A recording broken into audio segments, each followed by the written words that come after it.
পরিবেশ দূষণ নিয়ন্ত্রণ ও প্লাস্টিক মুক্ত ত্রিপুরার গড়ার লক্ষ্যে বুধবার আগরতলার মহারাজগঞ্জ বাজারে প্লাস্টিক বর্জন করে কাপড়ের ব্যাগ ক্রেতা এবং বিক্রেতাদের হাতে তুলে দেন কর্পোরেটর রত্ন দত্ত।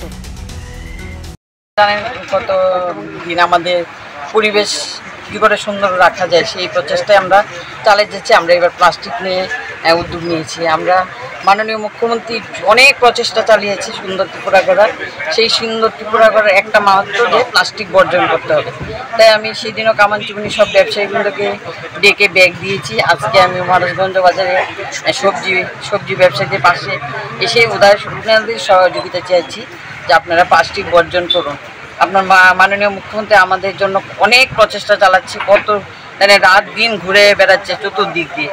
তাই আমরা চাই সুন্দর ত্রিপুরা করার যে স্বপ্ন, সেই স্বপ্ন ওদেরকে দিয়েও শুরু করা যাবে। ওরা সহযোগিতা করলে আমরা সত্যি প্লাস্টিক বর্জন করতে পারবো, কারণ মহারাজগঞ্জ বাজার এমন একটা বাজার যে বাজার দিয়ে আমরা অনেক কিছু করতে পারি। তাই আমার সব বাজারের কমিটির সব দাদারা আছে, তাদের কাছে আমি অনুরোধ জানাচ্ছি যে প্লাস্টিকটা বর্জন করার আপনাদের সহযোগিতা আমাদের চাই। আমরা পৌর নিগমের পক্ষ থেকে 20 নম্বর ওয়ার্ড থেকে আমি কর্পোরেটর হিসেবে আসছি এবং আমার দাদাদের সহযোগিতা হলে সত্যি প্লাস্টিক বর্জন, কারণ প্লাস্টিক বর্জন না করলে কয়েকদিন আগে ফ্লাড হলো দেখতে পেলে পুরো ড্রেন ভরে যাচ্ছে প্লাস্টিকের বোতল, প্লাস্টিকের ব্যাগ।